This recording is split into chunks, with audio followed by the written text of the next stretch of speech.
Ouagadougou, a moonless night. The city seemed to be submerged in the suffocating breath of an approaching storm. Inside a small room at the presidential palace, Ibrahim Traoré, the soldier who had once stood between life and death, was quietly writing a few final lines in a worn leather notebook, the only item he had carried with him since the day he left the jungle to become president. Outside, the presidential guards had no idea that their leader was preparing to leave. Alone. Traoré slipped the notebook into his chest pocket, stood up, pulled on a frayed gray coat, picked up a radio, and whispered to the soldier at the gate, "Open the west gate. Tell everyone I'm asleep." No escort, no bodyguards. He vanished into the darkness. A few weeks earlier, Traoré's loyal intelligence team had handed him a top-secret file. Unusual late-night meetings, large transfers of money from Europe. And the most painful detail of all, the man leading the plot was Lieutenant Colonel Yahya, his childhood friend, the one who had once saved Traoré's life in a firefight in the northern region.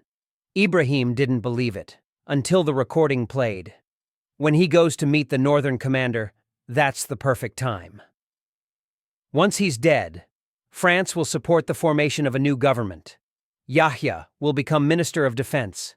In the northern border region, more than 300 kilometers from the capital, Yahya was stationed. Ibrahim decided to go there alone, not to arrest, not to prosecute, but to confront. He wanted to ask, why? On the way, he stopped by an old village, the place where he and Yahya once studied together, herded cattle, argued, and laughed. The thatched hut was still there, but now the place was filled with shadows of poverty, lacking water, medicine, and hope. As he stepped into the village, a group of children were playing near the edge of the village pond, a muddy, stagnant pool with no fence. Suddenly, screams pierced the air. A child had slipped and fallen into the water, flailing in the thin layer of muddy current. No one reacted in time. Ibrahim didn't hesitate. He threw off his coat and ran. Though no longer young, the instincts of a soldier, a protector, still burned strongly within him. Ibrahim jumped into the water, wading swiftly toward the child who was sinking deeper.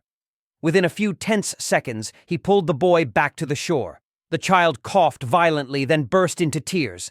Villagers came running. An elderly woman, trembling, embraced the boy and then looked up at the man who had just saved her grandson, her eyes wide in shock, slowly shifting into recognition.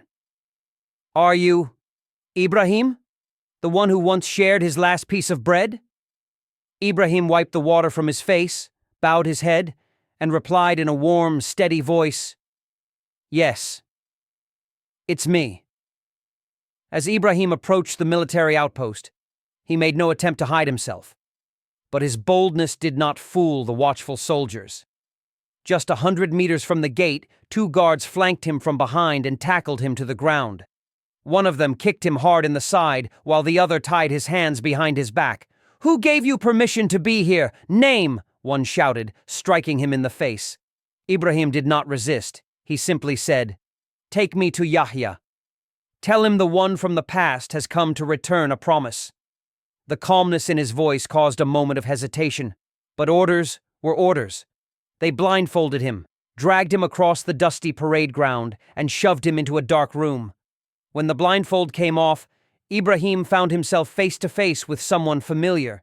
Yahya was seated, holding a cup of mint tea, his eyes hollow. Upon seeing his old friend, beaten and bound, Yahya jumped to his feet. "Untie him, now!" Yahya ordered. The soldiers hesitated, then complied. Ibrahim stood up, spat out blood from the corner of his mouth, brushed the dust off his coat, and looked Yahya in the eyes. "I've come to hear your reason, Yahya, not to accuse you." Yahya sank into his chair, his face filled with pain. "They promised to rebuild the country, to give us power. I'm tired of war, of ideals that don't bring bread." Ibrahim placed the file on the table. "So, you chose money over the people, power over trust." Yahya broke down in tears. "I once believed in you, Ibrahim, but they came with prettier promises. These men are not demons," Ibrahim later said. They are our brothers, deceived by false dreams. But Burkina Faso will not punish with blood. We punish with truth. Immediately after leaving Yahya's quarters, Ibrahim stepped into the courtyard, slowly pulled a radio from his coat pocket, tuned to a secret channel, and spoke one word: begin. Within 15 minutes, Yahya's entire base shook with the roar of engines. From every direction, an elite battalion and over 300 armored vehicles loyal to the president surrounded the compound. The gates were blasted open. Guards were disarmed in minutes. Overhead, drones scanned the area. Those who thought they held power now sat on the ground, pale-faced and silent. Yahya stood in the middle of the yard, unmoving. He knew the game was over. Ibrahim climbed into the command vehicle, took the microphone, and issued a clear order. No one is to touch them. No torture. No revenge. We bring them back, so they can face the people they betrayed. The convoy began its journey back to Ouagadougou. In each vehicle sat a traitor, stripped of uniform but not masked. They were returned not to be humiliated, but to be seen. As the convoy entered the capital, crowds flooded the streets. In the central square, 12 traitorous soldiers, including Yahya, knelt under the scorching sun. Ibrahim stood before them, not to deliver a sentence, but a lesson.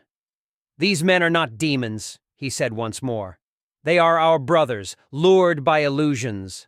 But Burkina Faso will not punish with blood. We punish with truth." The story shook all of Africa. Western media expressed outrage, but the people, from Mali to Congo, poured into the streets chanting Traoré's name. In Guinea, a group of university students wrote a letter. "Your president is the model we all wish to follow." In Burkina Faso, thousands of people signed petitions to join the volunteer force to protect the nation.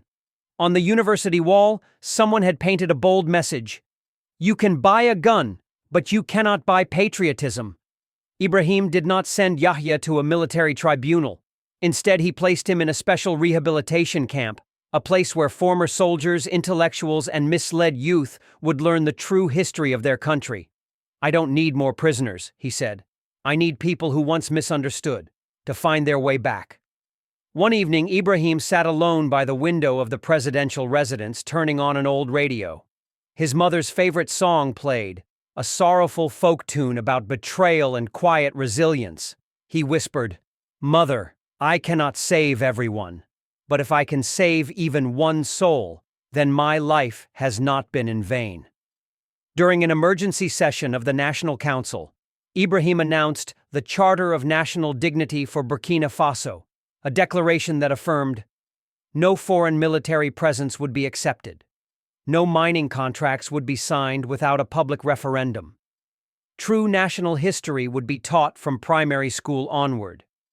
"We are not against the West," he said, "but we are against being owned."